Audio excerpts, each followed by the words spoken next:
The writing process is actually really interesting. I've been trying to pursue actively a career in writing for a couple of months.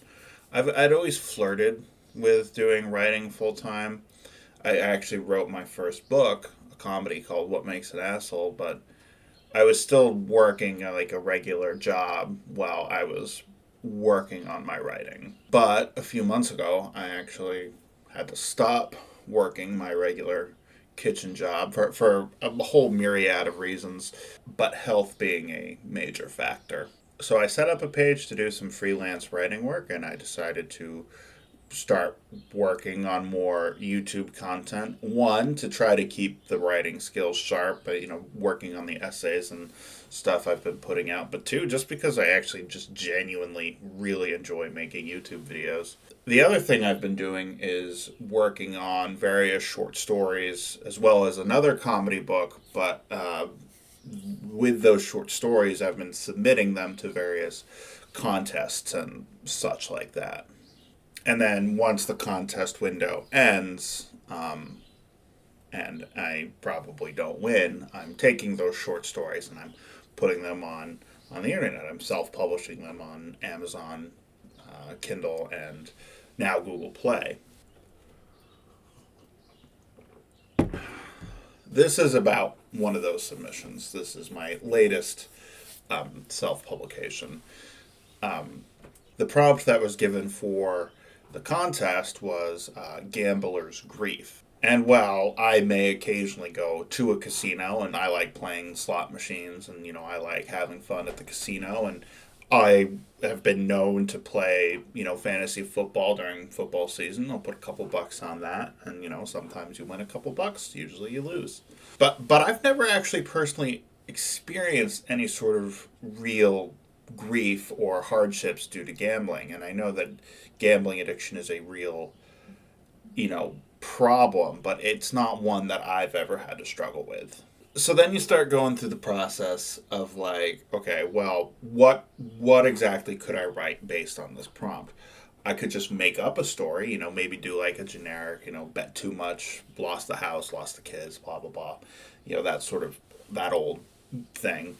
While I do think I could write that and it would be just, wild and over the top, you could do that, but the important thing for me is that it would kind of lack that realistic emotional punch that you get from writing your own personal experiences. Well, so You're not supposed to be up there. then you start going through like the list of people that you know or things that you've heard, and you're like, well, do I know anybody who's ever experienced what could be described as gambler's grief? And well, actually, yes, I do. I've spent almost the entirety of the last decade working in restaurants, and when you work in restaurants, you meet all kinds of people. People from different walks of life. You may meet a fresh culinary graduate, and you might meet an ex gang member.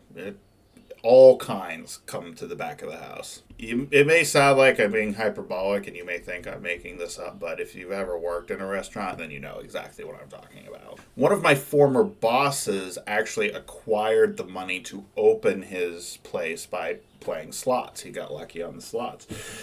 He actively participates in underground poker games.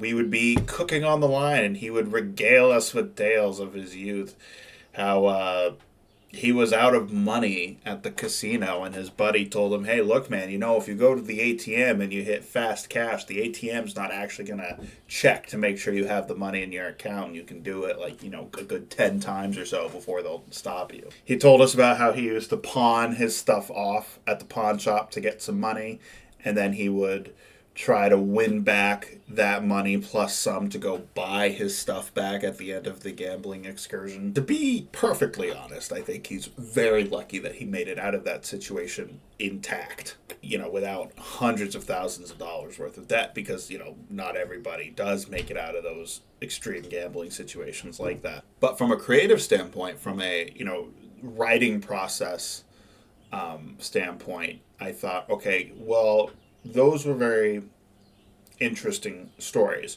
What if you took some of the core elements of those stories, but you twisted it so that he didn't come out unscathed? What if instead of everything working out okay and he ultimately gets to open, his restaurant and his life works out for him, what if for, like most people, those exact situations lead to just this downward spiral, a spiral so, you know, you're so caught up in it you don't even realize that you're spiraling down the vortex of consequences. So that was my inspiration behind my latest short story, The Gambler's Spiral. Writing based off conversations I had with my boss, who self-admitted that he probably had a gambling problem.